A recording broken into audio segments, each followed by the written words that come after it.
What's going on, good people? Today we'll be using this software called TouchCast. It's my first time using it, so please bear with me. Um, Everything that pops up on the screen, anything that pops on the screen should be interactive. You should be able to click on it and it take you to a video or a website. If it doesn't, let me know, and I'll try to work on it to make sure it's better for the next time. Okay, before we start, there should be a tile that just popped up to your left. It's a musical selection by Scott Joplin. He was a famous musician during the Gilded Age.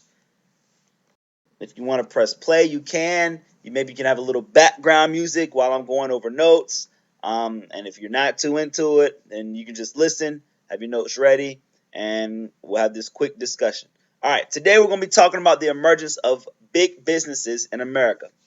To understand the culture of these businesses, we must first talk about Mr. Andrew Carnegie, as he was a vital part.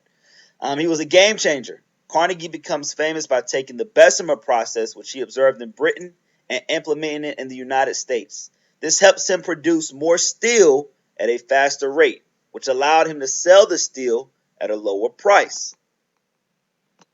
If you want to learn a little bit more about Andrew Carnegie, feel free to click on this picture. It'll pause and then you'll be able to continue.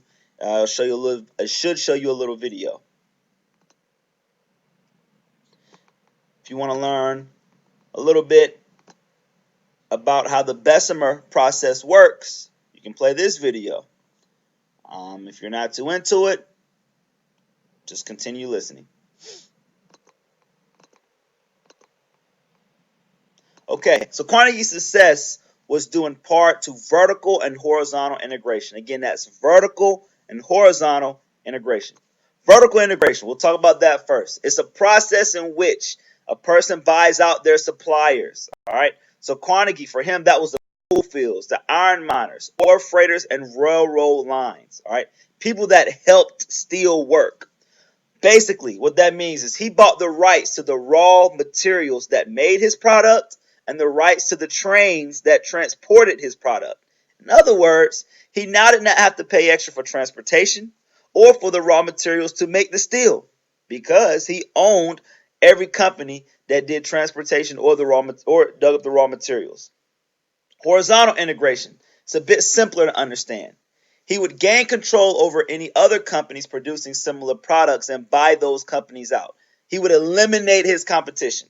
You see that a lot today with Facebook. If you take a while and you look at this picture, all right, you can kind of see how vertical integration and horizontal integration works. I'll be happy to come to your seat and explain if you still don't really get it. But if you see the raw materials up top, all right, which gets sent to the factory to be manufactured, and then that product gets shipped away, all right, and he has to pay for that transportation. He has to pay for those raw goods. If he owns that, now he doesn't have to pay for that. That's extra money and extra profit in his pocket. If you look at the horizontal integration, he's eliminating or buying out these factories, which means he's making all of their profit now, meaning he's controlling the entire steel industry. All right. Carnegie ended up controlling, as I just said, almost the entire steel industry. He would go down as one of the most well-paid individuals in American history because of these concepts that he used. Most industrialists would allow their companies or corporations to be bought out under this philosophy. If you can't beat them, join them. Merger, all right, it's when one company bought out the stock of another. Once again, we're talking about this earlier. You see this a lot today with Facebook. All right. Facebook just bought an app called WhatsApp. Maybe you all know much about it. I don't, but they spent $19 billion on it.